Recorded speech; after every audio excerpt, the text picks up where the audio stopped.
Welcome to Putting It Together, the podcast that goes through the entire body of work of Stephen Sondheim, show by show and song by song. My name is Kyle Marshall, your self-described Sondheim expert. Welcome to a brand new season. We are delving deep into Passion. I've been very upfront by saying the last few shows that came out, basically from Passion onwards, are not my deepest set of knowledge when it comes to Stephen Sondheim, but I'm really excited to really pick at this, as the intro says, song by song.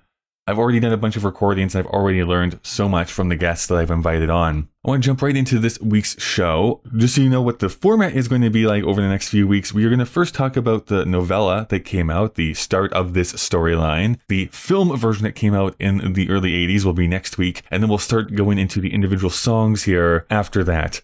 I've also been recording a bunch of other bonus material here over the last few weeks, so that's also going to be sprinkled through the next couple of months. So a lot of stuff coming your way. Rather than me ramble on here too much longer, let's get into this week's episode talking about Fosca. That's what the book was called when it originally came out in 1869.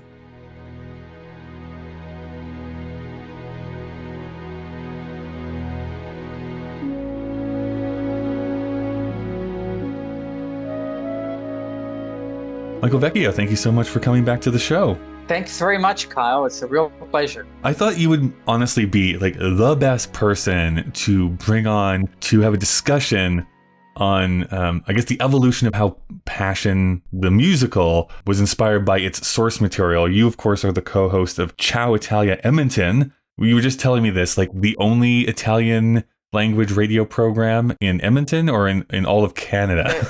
Well, no. Luckily, there is several in Canada, okay. Montreal, Toronto, especially. Mm-hmm. But Edmonton, we are the only one. Actually, there's Edmonton's Italian community is not very large. It was larger at one time. It has shrunk considerably now. But yes, I'm a proud co-host of Ciao Italia Edmonton, the only Italian radio program in the city. And I'm glad that I've been able to, that you've invited me on to be on your show, because mm-hmm. I love Stephen Sondheim, and I also love Italian culture and history and the language. And so to combine those two today I hope is a treat. So thanks for this opportunity. Now, I would assume so, but just so I don't make a fool of myself later on here in the program, you are fluent in the language, I'm assuming? Yes. Yeah. Okay. The program is in Italian. Yeah, totally. Okay. There's no I English assume at that, all. But I didn't want to make. So for listeners out there, if obviously you don't understand the language, I still will encourage you to listen just for the music. We play, from the 70s, 80s, 90s, 2000s, 2010s. In fact, in 1 week's time. I guess whenever your listeners hear this episode, but I will tell you that we're recording in early February, and coming up is the Sanremo Music Festival, which is our Olympics. For any Italian music lover, the Olympics are coming. Sanremo is the biggest Italian music festival in the world. It's world renowned, even outside of Italy, and it's new music. So every year, brand new Italian music is introduced at this festival, and the winner represents Italy at the Eurovision Song Contest. Oh, so interesting. Okay. It's a very exciting time. Sanremo is just wonderful. So again, going back to the program, it is in Italian, but if you don't understand the language, just listen to our music. And I'm sure this, Italian music is some of the finest in the world. I love that. I know what Eurovision is, but I don't have a deep knowledge of it. When was the last time Italy won that competition? 2021. Okay, so very recently. Yes, okay. But interestingly enough, it has only won 3 times, in the whole history of Eurovision. Mm-hmm. Italy has only won 3 times. We've come second more times than we have actually won. But first place, it's only been 3 or 4 times, not more than that. But the last time was 2021.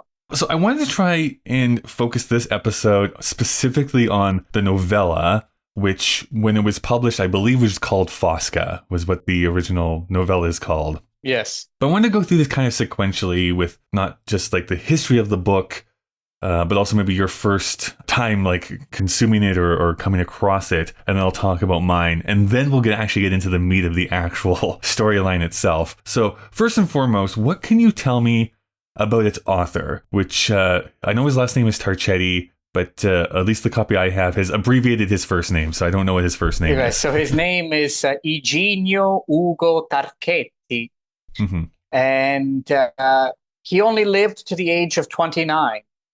So obviously a very short life, even by 19th century standards. He was born in 1839. He died in 1869, so just short of his 30th birthday. And Tarchetti was part of a literary movement known as the Scapigliatura.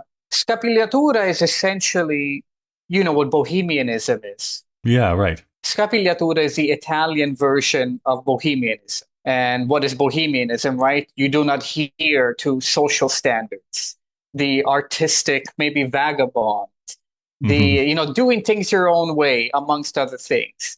And scapigliatura, the word comes from scapigliato, which is essentially disheveled, slovenly, unkempt, because many of the artists and authors who are associated with Bohemianism or the scapigliatura were poor, had very few financial means, and would have been unkempt. Their hair would have been undone, disheveled. Bums, as some people might call them. Bums, artistically inclined bums. That's right.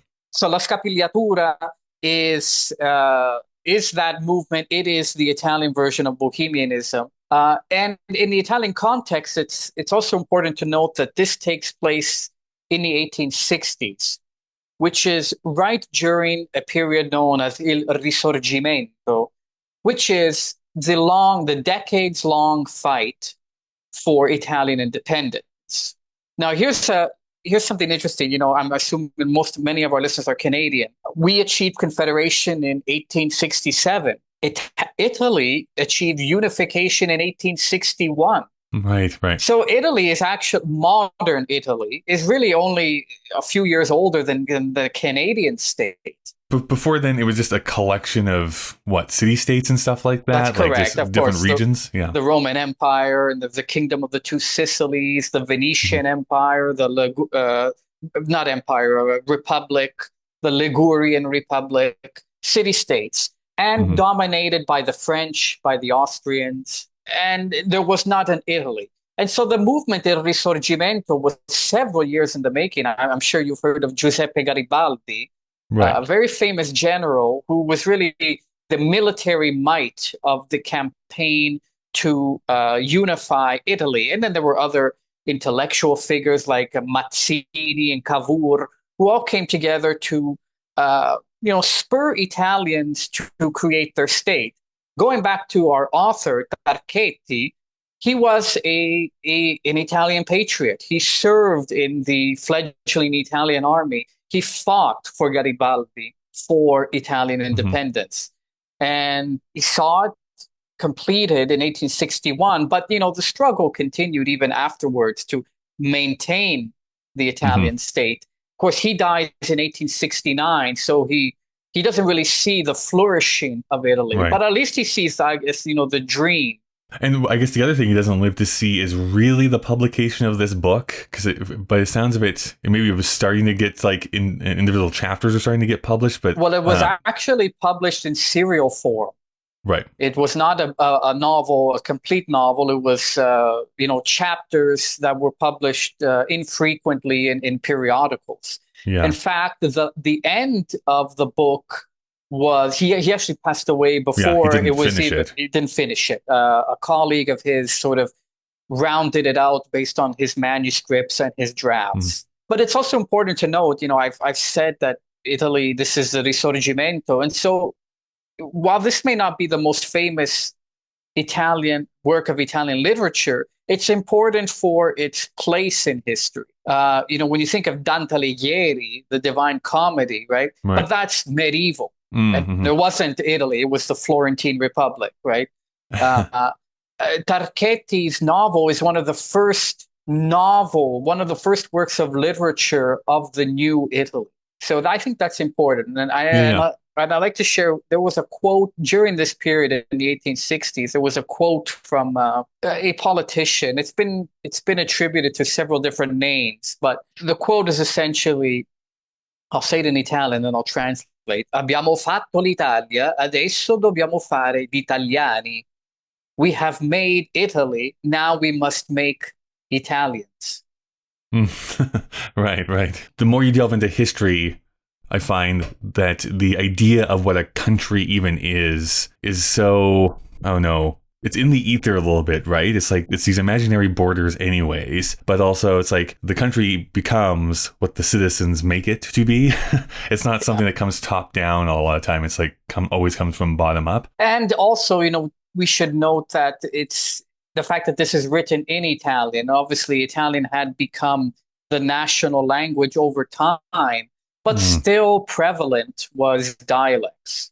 That's true. Yeah. So for Tarchetti, again, to write in Italian, again, it's contributing to that national literature scene. And so it is a shame, obviously, he was only 9, that he and his literary career was cut short. His life was cut short, but I guess it was obviously fascinating to see what he could have done later on in his life. Again, based on the forward of this translated novel that I have, it does mention the fact that while maybe not necessarily like the hugest splash when it first kind of premiered and was in the periodicals, over time started to grow in its reputation, and now is upheld in a much, it's looked back as being something that was kind of this seminal work, but also you can kind of trace its influence to people later on. It's like it's one of those types of works where it was so influential to like the next generation, but maybe not like super like of a big deal when it first came out. Yeah, probably the most famous Italian novel after Dante is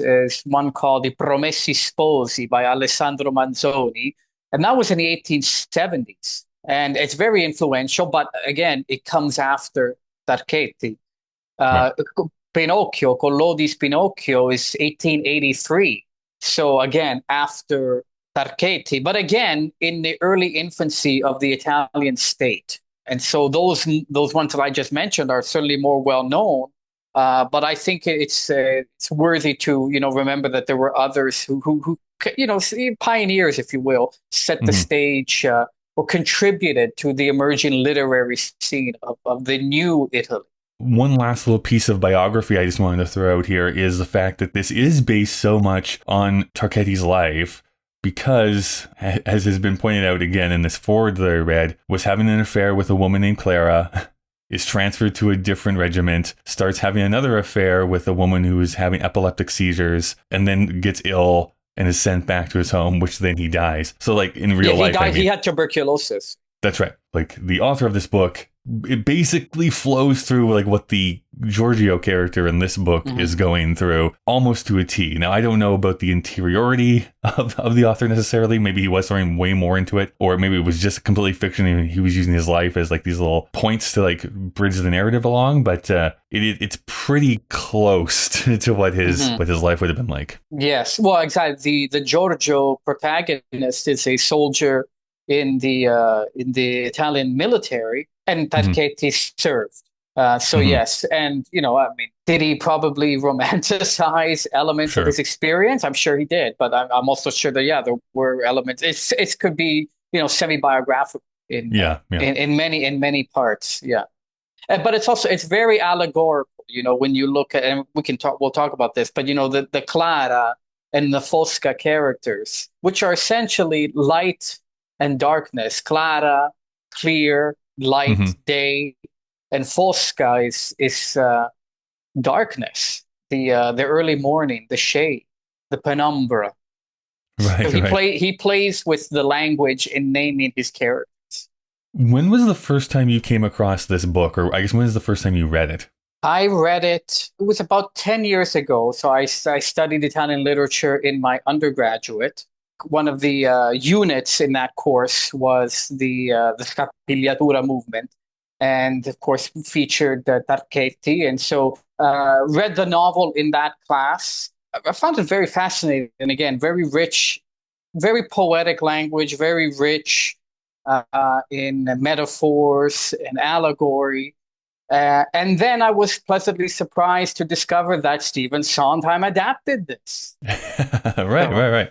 as I was telling Kyle, before we started recording, I'm sure that most people will be familiar with this source material through Sondheim. And then they will, do their research and find out, oh, it's based on a novella from the 19th century. And for me, it was the opposite. I studied this in university, and the movement and its author. And then I discovered that Stephen Sondheim adapted it. So it was a pleasant discovery on that part. Yeah, I definitely was that way around. I knew of Passion for at least a couple of decades now, if not a little bit more. And for a while, it was like his last work. And then Roadshow comes out, and now we even have a further one of Here We Are that just came out here a couple of years ago. But for many people, a lot of people would say like this was his last masterpiece. I don't know exactly when I realized that this was based on an actual Italian novella, or when I had that knowledge brought to mind. But I've also known that for quite a while.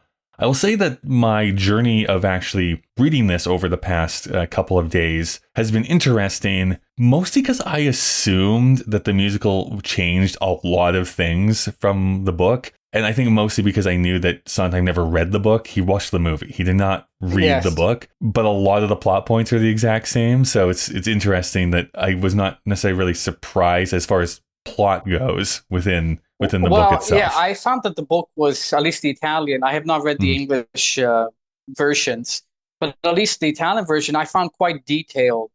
Similarly to Les Miserables. I mean, Victor Hugo packs in so many details that are not necessarily relevant to the main narrative, right? Mm-hmm. And the Tarchetti, there's just a lot of details about secondary characters and the furniture in the room and the clothes that they're wearing, and it's all very flowery language. And so I'm sure the adaptations have taken out that extra fluff just to get to the main narrative. I totally agree with you. Actually, the Hugo comparison is actually pretty apt, I think. Again, another author I've only read an adaptation, not the original source language. Mm-hmm. This is nowhere near as long as Les Miserables. I'll just point that out. It's very short. But similarly, I think that those descriptions are true, where it's like, we're going to spend 3 or 4 pages just going on about like the morning mist, or like the way that the room is organized and the furniture and where everything is located and stuff. And then you have people like just being very emotional and like going into detail about what their feelings and stuff are. That sort of thing. That's right. This adaptation is translated by Lawrence Venuti. I also want to point out that I got a used copy of this book. I don't know if this is true in other places. I'll just say from a Canadian perspective, I was, just because I wanted to read it fairly quickly, I was just going to get like an ebook version. And there isn't one. I can get it in Italian, no problem, as an ebook, but in the English translation, it was like just not possible from what I could find. So I actually got a real copy, a used copy, which took a couple weeks to get here. But because it's used, there's like little printing and stuff in the margins from the previous owner. So I just like how it says right here. It says from Dr. Clark, 1999. So I don't know why someone's doctor was gifting this book to whomever this was, especially in 1999. Yeah, I was just going to say in 99, the millennium is coming, and maybe that's right. Maybe you're just thinking going about out gift. Yeah. What's hilarious is that this book actually is published in 1994, and you would have thought that this was published because the musical was going to be premiering. That is actually not the case. It is like a completely work of happenstance. Even though I will point out that on the cover it says now a Broadway musical, which I've never seen in my entire life, but it does say that on the cover of this book. But he writes, as I was translating Fosca, I learned quite unexpectedly that Scola's Film, that's the director of the film based on this work, but he learned that Scola's Film had recently been adapted to the American Musical Theater by Stephen Sondheim and James Lapine under the title Passion. As of this moment, its Broadway opening is months away, so that all I can record here is my agreement with the adapter's sense that Tarchetti's narrative is both timely and capable of appealing to a wide English language audience. That's what he writes about the fact that it's being adapted. He found that mid-translation that was happening. Like I said, I was so pleasantly surprised to discover that Sondheim adapted this. Again, because there is much more famous Italian literature, but sure. So for him to, obviously he saw the film from 1981, I believe. Yes, it's definitely in the 80s. So obviously he saw that, but it's something about the story that obviously moved him. Yeah, well, I want to talk about like the story as far as like the plot, like what is actually happening in the book, but then we should fill it in with like what that actually means, what the metaphors that are being played around with are, because I think as these things get translated throughout the years, some of that stuff is probably lost. And definitely for me, again, as an English speaker reading this work, there's enough in here that like kept my interest, but at times I was like, I'm pretty sure this probably is meaning something that I just do not understand and don't have the context for. I'll talk about more in next week's episode when we discuss the film. The interesting thing is how Sondheim describes why he wanted to adapt this, because this is one of only the second time where he actually spearheaded, like, I want to make a musical out of this, rather than a collaborator coming to him and pitching him on an idea to write something. Right. He saw the movie and was like, immediately, I need to make a musical out of this movie. And then mostly it was the fact that he thought it was this fascinating trick where you are introduced to this Fosca character in the movie, kind of like, as he describes it, like skeletal and like dark and brooding and that sort of thing. And he understood like, oh, they're going to try and convince me that this guy's going to fall in love with her. And it's like, I don't buy it. You're not going to be able to do this. And then it works. And he's like, oh, that's such an interesting thing that happened. I want to make a musical out of this. So yeah. Well, yeah, certainly. I mean, I guess it's also about, the timeless theme of love is in the eye of the beholder. Sure. And Fosca is certainly the character, is certainly not physically beautiful. She's described as such by Tarchetti and shown in the film as repulsive. Right. Or maybe that's a little harsh, but just not attractive. Okay. Very, very, you feel pity for her. Yeah. It's like one of those creatures and you can't look away from it. Well, I think that's also what they're playing with here, is that he's drawn to her, not repulsed by her. So it can't be like, I don't know, again, not to be super mean, but it can't be like an ugly witch or hag type of character. And it has to be something that's more appealing than that, right? Yes. In fact, Tarchetti doesn't describe her as a hideous, but it's a different kind of ugliness. It's just sort of maybe ugly.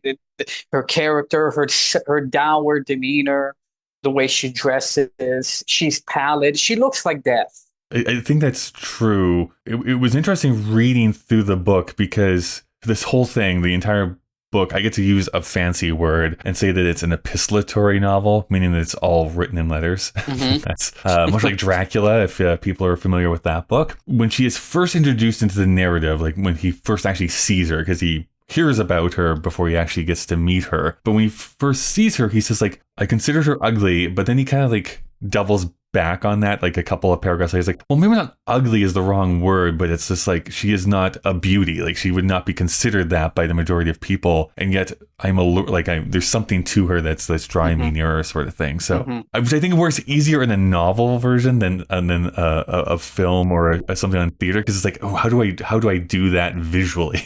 Actually, I'm very glad that you brought up Dracula, because Fosca in many ways is kind of like a succubus. Right.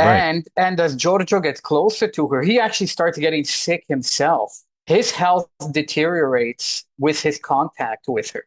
And again, sort of going back to Tarchetti, the man who himself dies of tuberculosis. It's all very poetic, it's. I know there's a lot of big emotions. It's bohemian, all right, yeah. Yeah, operatic. Some people might be able to call this too, like just big emotions, big characters, big swings, that type of thing. And also, this idea of you should. Clara is the beautiful woman, the sun, and you should go towards the sun. But yet there's that attraction of the shadow. Well, so this is the thing that I guess I need to contend with here, and. Maybe I'm searching for a metaphor that isn't there. Maybe I do understand it. There's the two women in Giorgio's life. We start off with his romance with Clara, who's like married to another man who we never see. Drawn to her, they love each other, they send each other notes, they want to spend all their time with each other. But ultimately, he can never be with her. She's a married woman. That future just is never going to happen. Compared with Fosca, who similarly he's drawn to. She absolutely loves him from first meeting. and kind of draws him and like basically convinces him to love her back by the end of it. But also he can't be with her because she's like on death's door. Like it's never going to be long term. And there's also the thing with her cousin being his colonel type of thing. So there's this weird family thing going on there too. But so there's these two versions, like a person I love but can't be with her, and so I can have this romantic version of what love is, or romanticized version of what love is, I mean, versus this one, which seems much more personal and like direct but also damaging at the same time. Like it's interesting parallel that's going on between these two. Yes, absolutely. Yeah. And as you said, he's stationed. There's also that forbidden love element to it. He's stationed. He's injured. Giorgio is injured, so he's being sent to convalesce at the home of his superior there. And Fosca is the cousin of his superior. So there's also that. And even though Fosca is wretched as she is, her cousin, this colonel, of course, he's still defensive of her. I mean, it's his family, it's his blood. My biggest question after finishing the book is that I feel like, and to be fair, I crammed through this book in like 2 days. Like I just read it very fast. So maybe if I had taken my time with it, I would have had a different impression of it. But like the way that I see it written about, even in the foreword, how even Sondheim describes it, how other people have written reviews about this book, is that it's like this eventual realization that Giorgio is in love with Fosca. And I don't know if I 100% feel that by the end of it. I always feel like he's being forced to say things he doesn't actually mean. Like she's so in your face with it. She's so like, tell me this, do this. Yes. Like you said, like that's like he was like really drawing it out of him. So I don't know. How do you feel about that? Do you think he actually is in love with her by the end? It's tough to say. Maybe it's more sort of, even though she is in the state that she is, maybe it's more just sort of a carnal attraction that, yes, he wants her, but I don't know if really emotionally, it's the type of thing where it's, your heart says one thing and the mind says another. Right. And I think there's a duality in Giorgio in his relation with Fosca. I mean, he knows there is no future with her. Mm-hmm. It's a fatal relationship, but yet he can't help himself. So I don't know. I wouldn't say that maybe he's in love with her, but he's entranced by her. Well, it's interesting too. You bring up the whole like heart versus mind, because they bring that up a couple of times through the book too, about leading with your heart versus leading with your mind, and now I can't remember how she phrases it, but one of them is lying to you and the other one isn't. So it's like you have to kind of override one with the other sort of thing. So the emotional versus the intellectual response to certain things. Yes. And again, Tarchetti in the Italian novel just describes these things very flowery, very richly, very richly. Sometimes it's too much, but again, that's the style. But those themes are there. Yeah, I mean, the other thing is just because, again, this is letter writing, so people are just literally writing straight up what they're thinking about and how they're reacting to certain things. There's oftentimes, you're going like pages upon pages of like someone like trying to contend with the fact like, this is what I'm feeling, but should I be feeling this? And maybe I should be feeling this other way, and like trying to use reason to have something that is a much more emotional response. The term flowery language is absolutely true. Like, it's just like, there's a lot. Well, even in the English version, did you find it, how did you find, without being familiar with the Italian version, how did you find the text? I found it fairly similar. And again, the translator Venuti kind of points this out, is that he really tried to use similar language and phrases that would have been in English texts of the time. So he actually does bring Dracula as an example, and Dickens a little bit. That's the type of way that he wanted to write it. I would say it reads much more like a Dickens novel to me, is how it was kind of written in very long prose lines and stuff like that. So it wasn't a hard read, but it was, it's a very, like, again, emotions are on the page. We're just going to say straight out what we kind of think. My always thing that I brush up against here, even in books that I love from that period, from this time period, is that I always feel like when they have people speak, it's like, this doesn't sound right. This doesn't sound the way that people actually talk. Actually, that's probably a me problem more than anything. I found that, and I guess you'll you'll form your opinions once you see the film. But I found Hmm. that also of the movie. Okay. I mean, and you could say, well, it is 19th century, so they spoke differently, and that's Hmm. true. But even for that time period, I found the dialogue in the movie, very staged. Yeah, yeah. It's not Staged, it's stilted, that type of thing. and then when he first sees Fosca, you say, "Oh my God, she's striking." Oh, but Hmm. instead he goes into a description of what she looks like. It's Right, very right. literary. It's Hmm. very literary. What do you think are some of the things that's probably going to be lost on me, an English reader? Are there things that he's like trying to communicate through metaphor that I might not be able to pick up on? Well, again, the Fosca and the Clara are the names themselves are metaphors, Right. right? Fosca is a play on the ombra, on foschia, Mm. which is shadow and darkness. Clara is a play on chiaro, chiara, which is clear, and so those kinds of play on words, which we can see, in works like Pinocchio as well. Lampwick, the one who tempts Pinocchio. Sure. His name in the Italian is Lucignolo, Lucignolo, which is Lampwick, but the double meaning Lucignolo is little Lucifer, little Lucifer. Sure. Okay. Yeah. Yeah. Okay. But back to Tarchetti, and then he'll reference names in the Italian book. He references names from the Risorgimento. Hmm. Garibaldi, Nino Bixio, general in Garibaldi's army.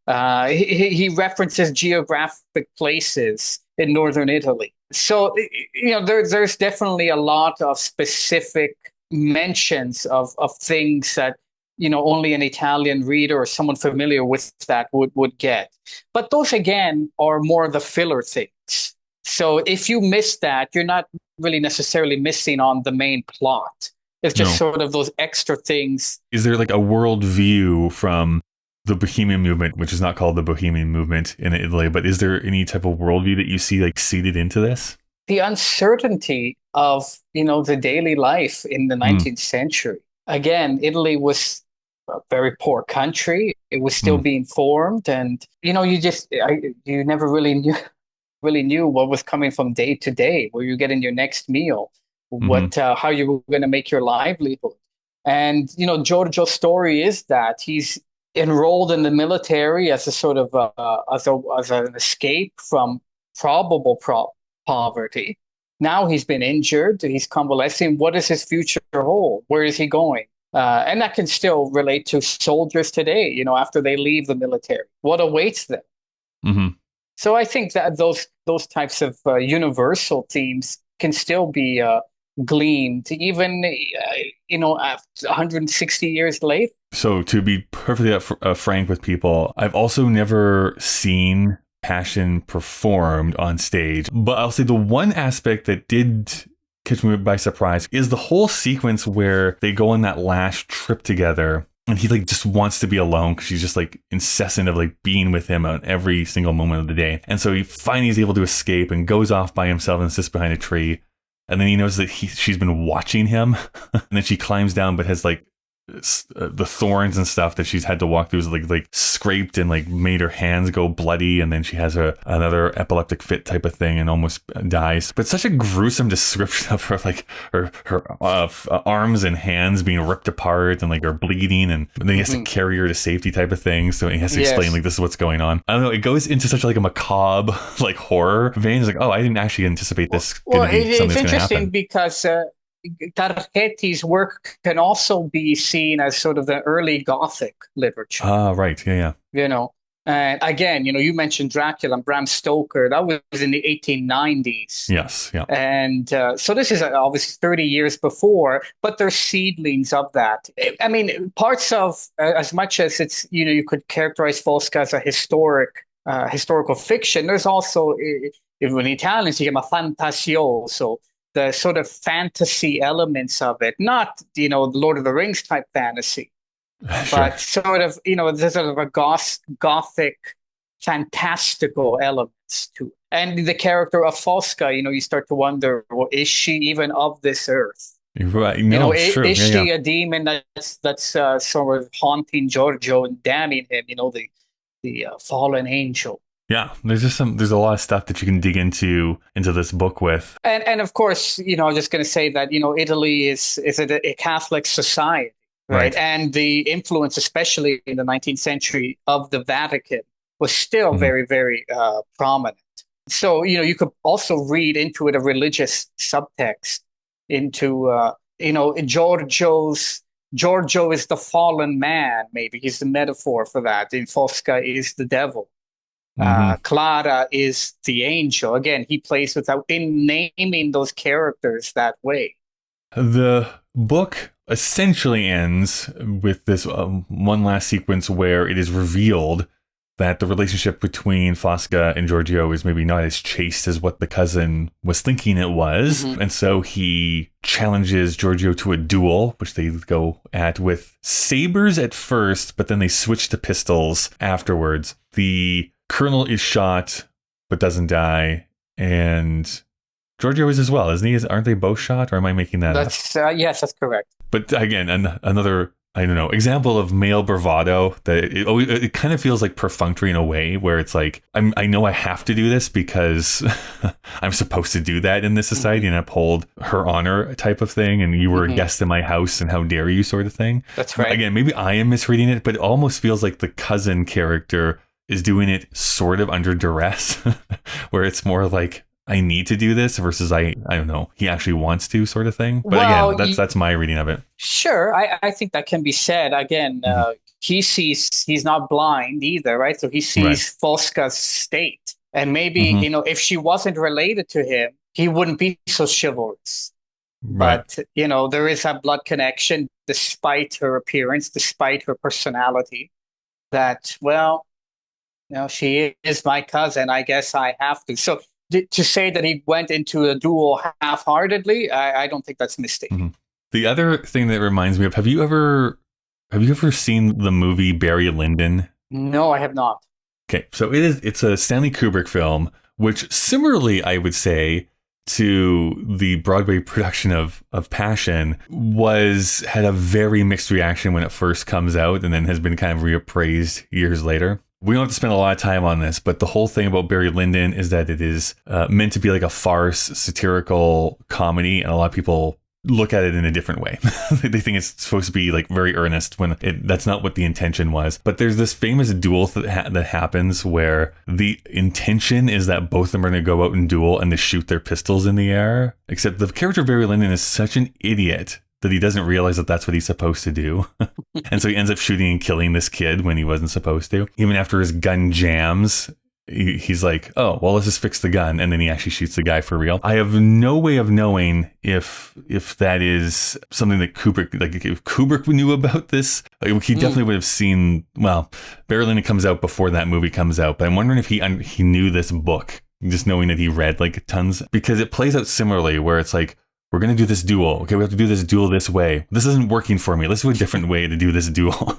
Yeah. It just feels like you could do this as a very comedic scene in one pair of hands, or you could be very like earnest and do it like kind of depressingly in another pair of hands. Yeah, that's interesting. I mean, you never know. I mean, where artists get their influence from. Right. So maybe he was familiar with it, but yeah, I think that it's not interesting how you can read a source material in.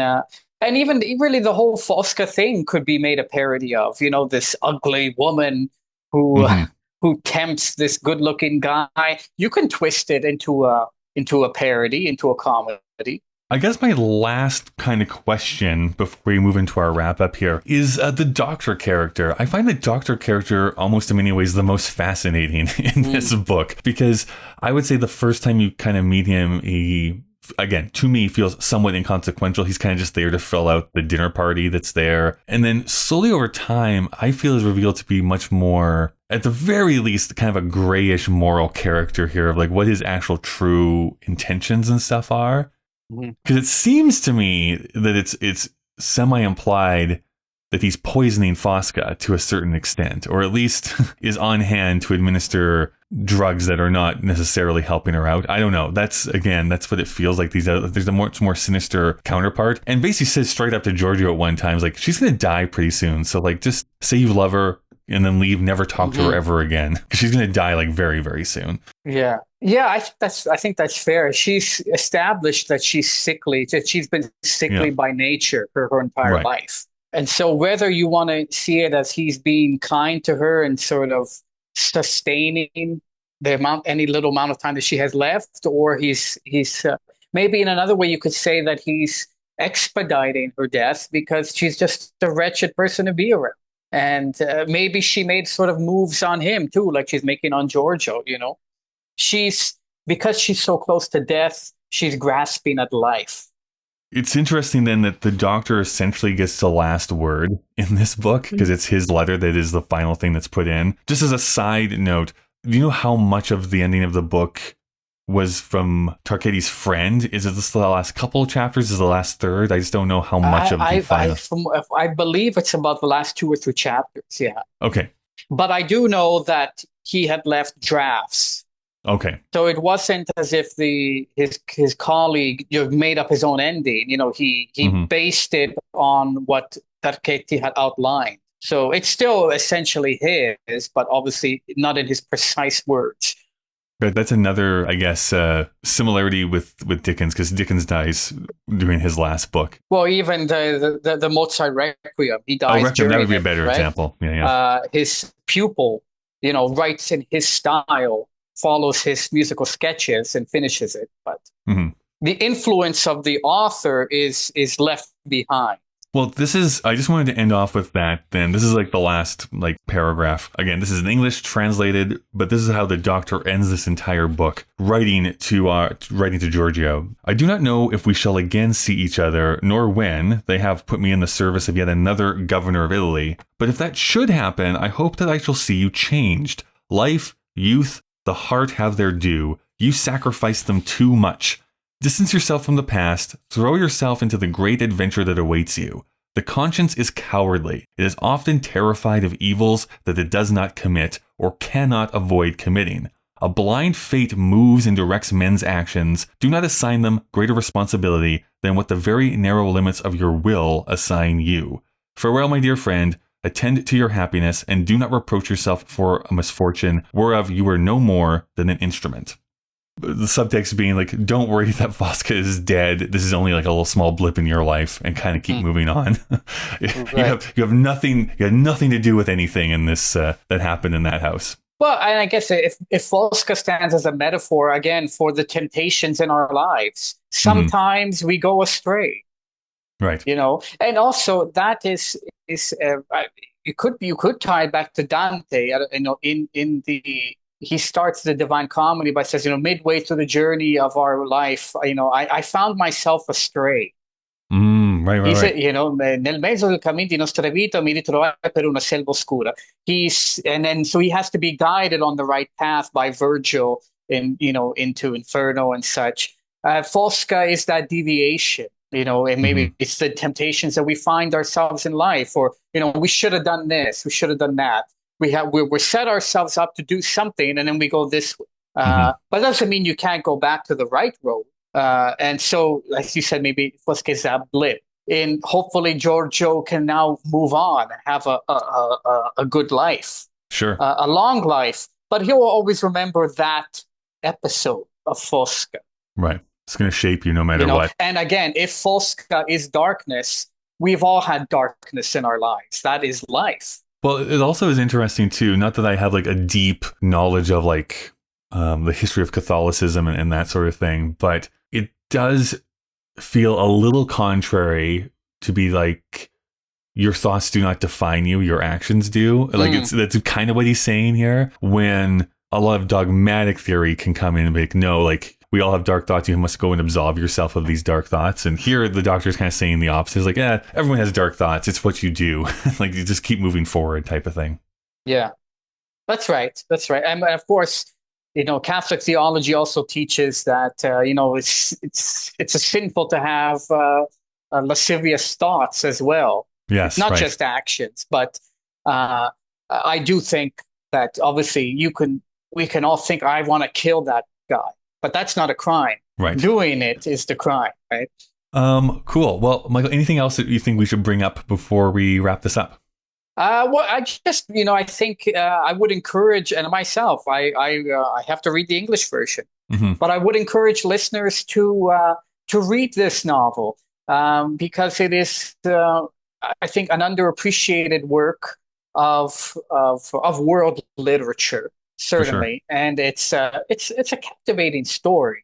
And if you love, or if you appreciate European history and Italian history in particular, I think this is a worthy work of literature to discover and again, to consider it as part of the early infantile Italy, and to the modern state that it grew to become, the fascist dictatorship and the Italian Republic and all that. But the Kingdom of Italy, was born in the 1860s, and this is right there, right in the middle of that.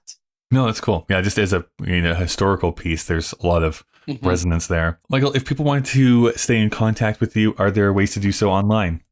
Well, yes, you can listen to me on the Ciao Italia radio program in Edmonton. That is 101.7 Connect FM, or you can listen online at connectfm.ca. We also have our episodes on SoundCloud. I was on Twitter, but I dropped out after recent developments in the American election. Sure. Yeah, you can just listen to me on Ciao Italia Edmonton. I will send Kyle links to our Facebook page. You can follow our Facebook page and listen to our show. Hope you'll join us. Right. Perfect. Thank you so much. Thank you very much, Kyle.